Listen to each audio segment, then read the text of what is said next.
ஒரு கூட்ட தூதர்கள் வந்து இந்த இடத்துல இறங்கி நான் உணர்கிறேன். நாம் தேவனால் அந்த தூதர்கள் நம்மை சூழ்ந்திருக்க அந்த இயேசுவின் நாமத்தை நாம் அப்படியே கொஞ்ச நேரம் மகிமைப்படுத்துவோமா?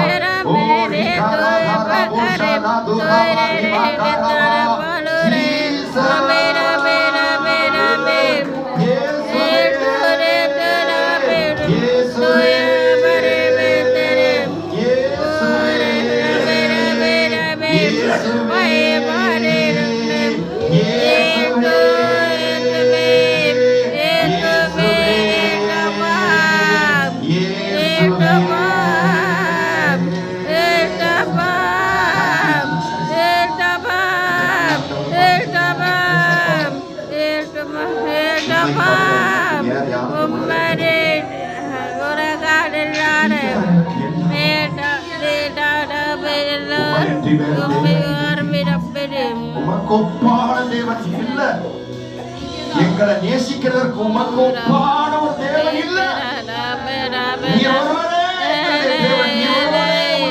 நீர் ஒருவரே பரிசுத்தர், நீர் ஒருவரே சர்வ வல்லமையுள்ள தேவன். எங்களுக்காக உயிரே கொடுத்தவரப்பா, எங்களுக்காக உடைய ஜீவனே இழந்திருக்கீங்கப்பா. எங்களுக்காக மறித்து அடக்கம் பண்ணப்பட்ட 3ஆம் நாள் உயிரோடு எழுந்து எங்கள் மத்தியிலே உலாவி வருவதற்காக ஸ்தோத்திரம்.